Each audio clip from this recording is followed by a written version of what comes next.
Hello everyone, this is Neon. Welcome to Impromptu English with Neon, and today I'm back with something educational again. So it's been a few weeks that I haven't been able to upload any educational content yet. Sorry for that. But yeah, here today I'm going to walk you through a proofreading session. So as I do it live, so I'm recording it. And yeah, so if you didn't know, I used to work as a proofreader. Actually, I still do work as a proofreader, as an editor, as a content writer. So I have more than 2 years of experience in this field. So my specialty in fact is not actually content writing. I do that, but specifically my niche is proofreading, is editing and proofreading. So I'm very excited to walk you through my process of proofreading. So first, some things to clarify. In editing, so there are levels to editing. Sometimes I just look at the grammatical mistakes, if there are any, and most, in about 99% of the cases, there are at least some grammatical mistakes in even newspaper articles that I edited. So they are very common. But besides grammar, there are other things that I also edit sometimes. Sometimes I have to rewrite, sometimes I have to fact check. So this session, I'll not be actually delving deep into the other deeper levels of editing. Like, I will not be fact checking things here, even though it's not really a fact checkable essay. So it's about the do's and don'ts of formal email writing. So one of my students wrote it. So, and it's a very short piece, just over 500 words, and I hope I can do it within about 20 minutes or so. So normally it doesn't take me 20 minutes to proofread 500 words, obviously, but since I'm doing it live, since I'm doing it not live really, because since I'm explaining it as I go through the process, so I suppose it will take a bit. So yeah, let's start. First of all, the title. You see, the do's and don'ts of formal email writing. So basically the do's here refer to actually the things that you should do. Okay, so the oughts or the shoulds, although those aren't really words. So the do's and don'ts, like the things you should do and the things that actually will hurt you or will make your formal email a very informal or an inappropriate email. So if you do these don'ts. Okay, so there's a little error here.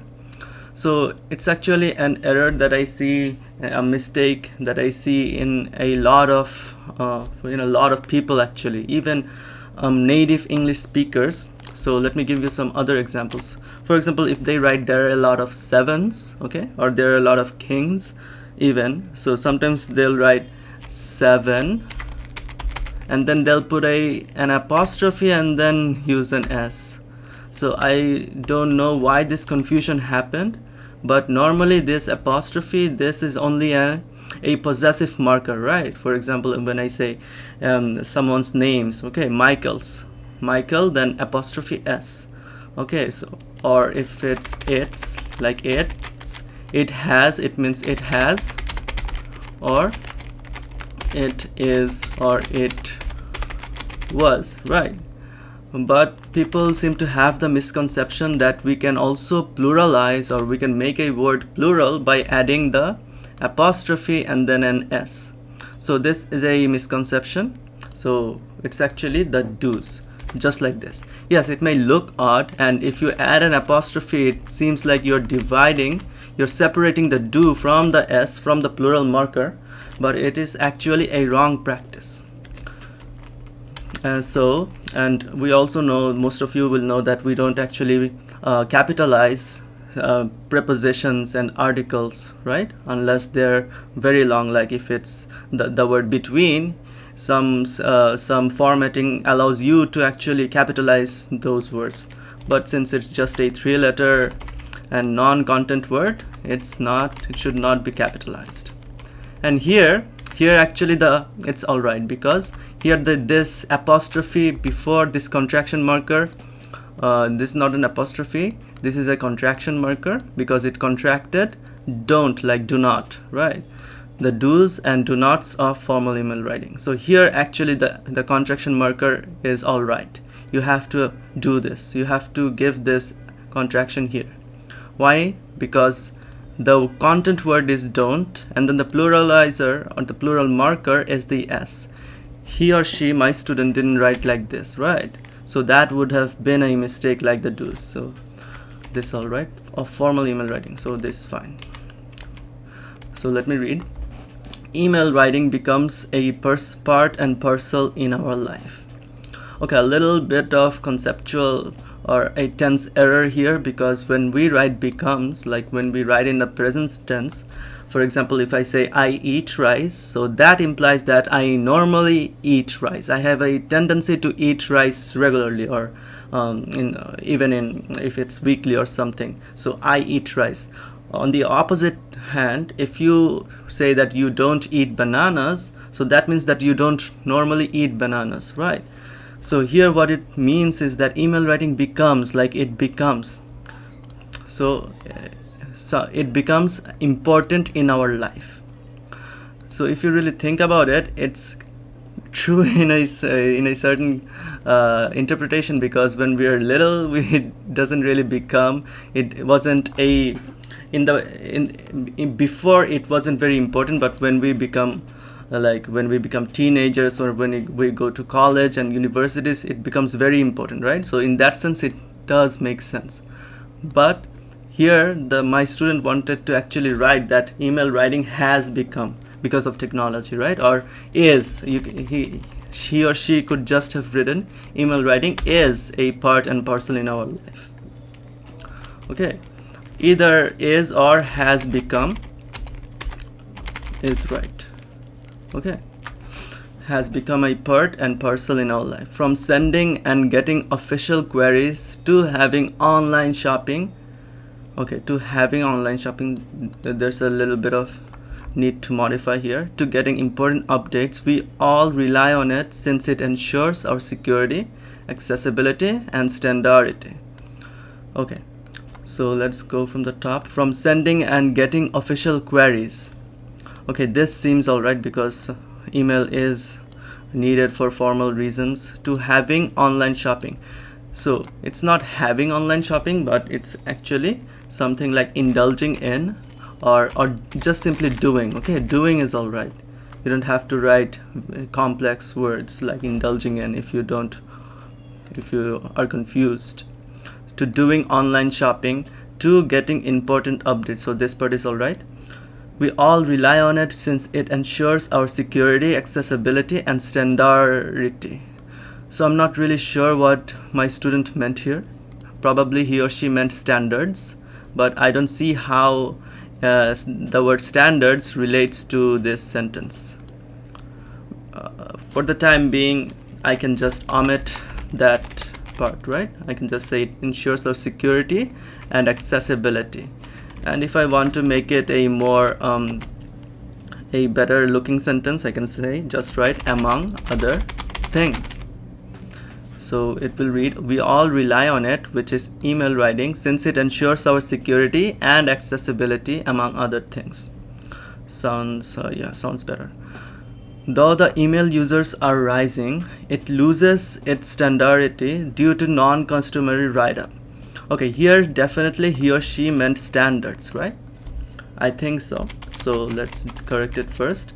And here my student wrote, though the email users are rising. A better way to phrase this sentence would be to write, though the number or quantity of email users, and then it's is, okay, not are, because the word number is the subject. So it's not email users that is the subject, but number. So since it's singular, it has to be is rising. It loses its standards. Okay, so since the number is rising, the number doesn't actually lose its standards, right? So we have to give the subject again. Email writing or email loses its standards. I think he or she meant email writing loses its standards due to non-customary write-ups. Okay, so the phrase write up, it refers to a piece of writing. So I normally do not use the phrase write up, but I think this is all right. But since it's plural, due to it's not a non-customary write-up, but he or she is speaking generally. When we say something generally, like I like mangoes, right? I don't say I like mango. So I like apples, not I like apple, right? So when we say something generally, we have to give the plural form. So it will be customary write-ups, or we can simply say non-customary pieces of writing, which I think is more formal sounding. But I'll just keep the write-ups thing.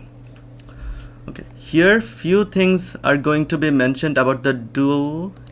My student had a typo here. He or she meant do's, and there will be no apostrophe, no contraction, and don'ts of formal email writing. So this is the thesis statement of this essay. Here few things are going to be mentioned. Alright, so when we say few things or few, like few anything, we mean that the quantity is actually less. Okay, so it means like the way this sounds, it's almost like there are only a few do's and don'ts of formal writing which will be mentioned in this essay. But this is not a good strategy, right? Like if you say that I have only a few points to say here in this essay, do you think that this is convincing or this is a good idea? So rather, let me rephrase this to something like here. Even if it's written here some points or some relevant, just say some points, some arguments, some points are going to be mentioned about the do's and don'ts of formal email writing. Okay, so this is a little better. Initially, the writer must look at the etiquette of email writing. Alright, so here again, just like I said that I like apples, not I like apple. So here we have to use the plural noun. So we have to give an S. Look at the etiquettes of email writing. We should provide a clear subject line so that the receiver will understand the content in just one glimpse. Okay, this sentence is all right, but yeah, it's all right. Many times the subject line seems confusing. Okay, so here a comma should be used, but it's not mandatory. Okay, so the usage of comma, it's more of a stylistic choice. I wouldn't say more of a stylistic choice. There are definitely some places where commas, the rules of using comma, and they are very strict, but here there is an option to omit the comma. Some people do it, some people don't. I like to use commas when I think that they will be helpful for clarity, for making the things clear, making the writing clear. So I think that comma fits better here. Even the Microsoft Word, the system was recommending a comma here. The subject line seems confusing. Okay, so a better way to phrase this, but it's not a wrong sentence, but I'm just showing you how it could be better. Like, what often happens is that the subject line seems confusing. So it's a much more beautiful sentence now, right? Before it was more often, no, sometimes, right? Whatever it was, now it sounds better. So sometimes when I am proofreading, if the client wants a more polished piece of writing rather than just fixing the grammar, I will do these sorts of editing to make it to give it a better flourish, if you will. Often, here again a comma, but it's not mandatory, but I prefer it. Often people use impolite phrases in subject.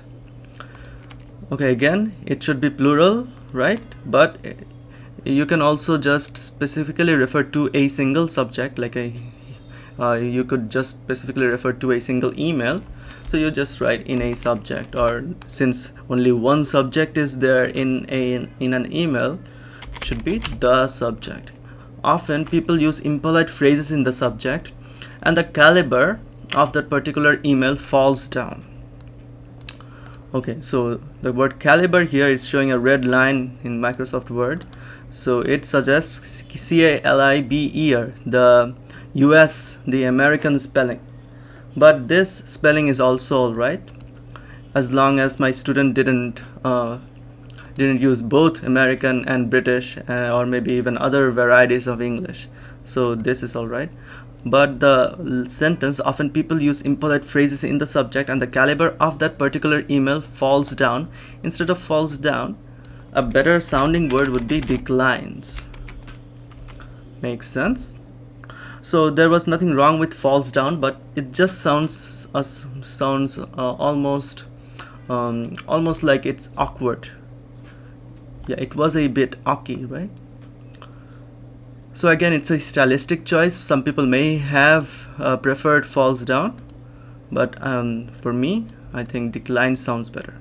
For example, students may write, so whenever we put some quotations and it's not part of the same phrase, so there should be a comma here, invert comma, we want to have a meeting. Okay, so this is the subject. Here, using want shows informal behavior towards the receiver, and then it does not clarify about the subject of this meeting. Okay, the sentence structure is alright. It could be better, but I'm not going to change this because it seems fine. Again, if my goal was to make it more polished, I would have rephrased the sentence. For example, I could say the connotation, the word want has an informal tone, and a better word would be request. So the sentence could have been shortened like this, but it's alright. Instead of that subject line, it should be requesting for a thesis meeting. Alright, again, I think a comma serves better here. It's optional again, and there's a little extra space here. I'm going to cut that, and here the word for, actually requesting for a thesis meeting. So here the word for is redundant. We can just say requesting a thesis meeting, right? But if you had used request, like if my student had used request, then the word for would be required, like request for a thesis meeting. So I'm just going to cut this for, because when we say requesting, when we say the verb, it's not required, the word for. So another thing I want to point out, I've just been pointing out the mistakes, so I also want to point out some good things here. So paragraphing, okay, so there is a definite separated thesis statement here. It's not required that you have to separate your thesis statement. You can just have written it like this with the first paragraph with the introduction, but I like that it's a separate sentence. If you are writing an essay and it's a language course, probably your teacher would want you to write it like this in the same paragraph. But in the field of media, if you're publishing it for an article for a newspaper, online newspaper, so it's better to keep short sentences and better to actually sometimes even use one single sentence paragraphs. Okay. So another thing that's good is that cohesion. So first, my student wrote initially, which is to start, to begin, then secondly, thirdly, lastly, then an example, and then the final paragraph. So keep in mind that we also, when I proofread, if I feel like the piece of writing doesn't have cohesion, doesn't have coherence, I also have to, I should actually change it so that it becomes more organized. So until now, I didn't feel the reason to organize. So let's see. Secondly, most people use hi or hey there as a form of salutation. Before using such expressions, I think a comma is definitely needed here. A person should know his or her audience. Most importantly, when it comes to formal email writing, using hello, there's an extra space here, dear, respected authority are the few manifestations of being polite and lighthearted instead of being so cool. Okay, I understand what my student wanted to write here, but I feel like the choice of words, the diction was a bit inappropriate here, because my student knows the word manifestations and he or she wanted to put it in this essay, but I don't think that it's a good place to use such a word. It's a almost a metaphoric word, and we normally don't use it in such essays. And also this sentence in particular, I think that it would have been better if he or she just wrote simply, like he or she is just saying citing some examples like hello, dear, respected authority are better than using hi or hey there as greetings when you are writing a formal email. Are the few manifestations, just say are, and when we say the, we are specifically like saying, we're implying that these are the only words or phrases that we can use. But of course we can use other respected greetings as well, right? Like we can say greetings or other forms. So this the will have to be cut, because when we say the, we pointed out that these are the few things and there are no more other things besides them. But since there are, of course, other salutations as well that are polite, I'm cutting the. Are few manifestations, I can just say are few examples or alternatives, they sound better. This word sounds better. Are few alternatives of being polite and lighthearted. So the hyphen between lighthearted, I don't think that that's mandatory, so I'll keep it this way, instead of being so cool. So I understand that my student wanted to give the sense that sometimes people, they write hi, hey there when they even make a formal mail. So according to my student, they do it, the other students who write hi or hey there, they do it because they want to sound cool. Okay, so this I think is a subjective take on this, because maybe most likely I would say that people who write hi or hey there to their teachers or to their superiors, they're actually, most probably they do it without thinking of the consequences. They haven't actually thought through that this is a very rude sounding or very direct, like it's not even direct. Hey there, it's not cool, it doesn't fly in our culture, right? It may be cool or normal in Western countries, and I'm not saying that that's a good or a bad thing. I'm just saying that culturally speaking, this is very, almost goes to the level of rudeness. So how can I rephrase this? Are few alternatives of being polite and lighthearted. So I don't think that the phrase lighthearted needs to be here actually. You can just end the sentence at polite, of being polite. Alright. So even though this is a shorter paragraph than the others, I don't think that that's a problem. Thirdly, the most important thing is to balance the tone during writing an email. Okay. In case of writing a formal one, a comma is better here. A sender should not use direct command, again, plural, direct commands or extreme sentences. Okay, so here extreme sentences, what does it actually mean? So my student probably meant that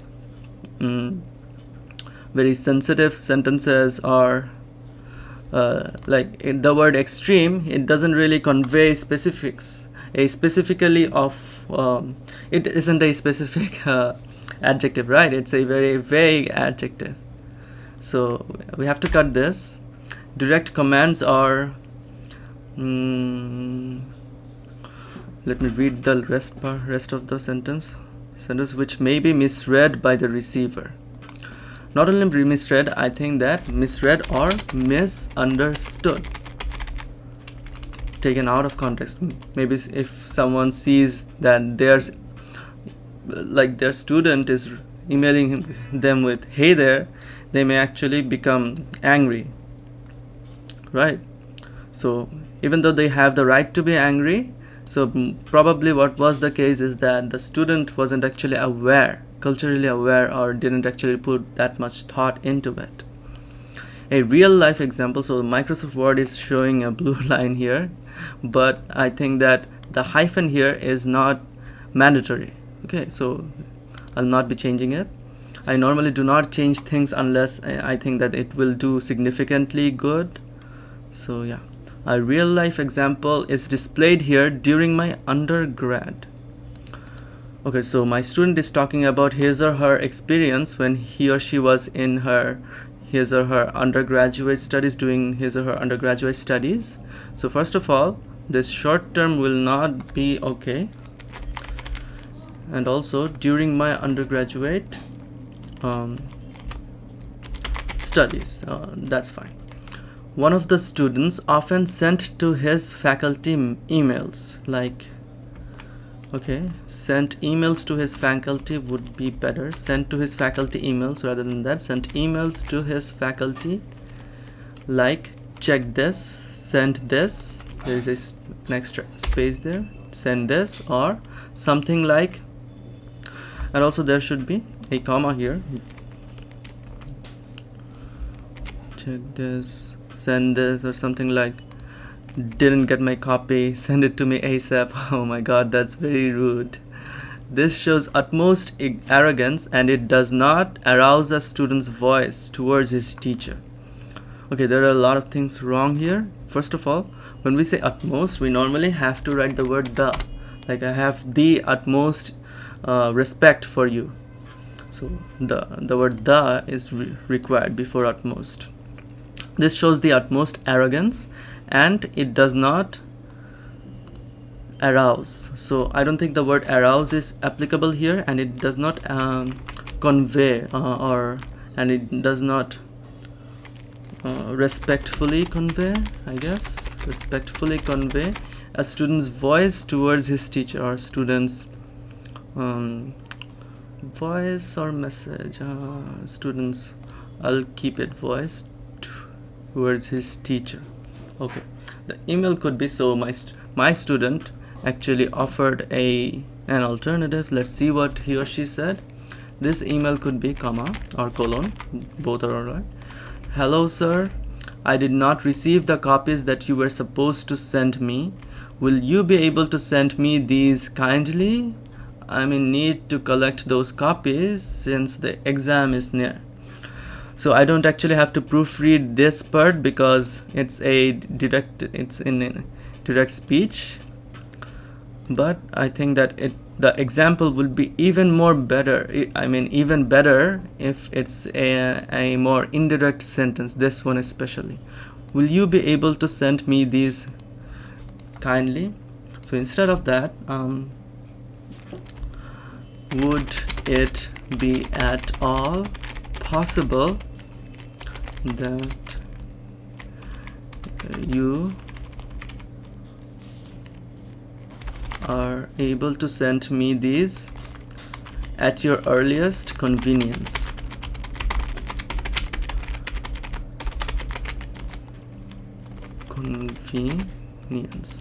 Okay, I am in need to collect those copies since the exam is near. So even though it's a direct speech, so I don't actually have to correct this part, but I think that my student doesn't actually know that when we use ellipses, we only give 3 dots, not more, not less, 3. See, like this. Okay, and then the full stop. This one is the full stop.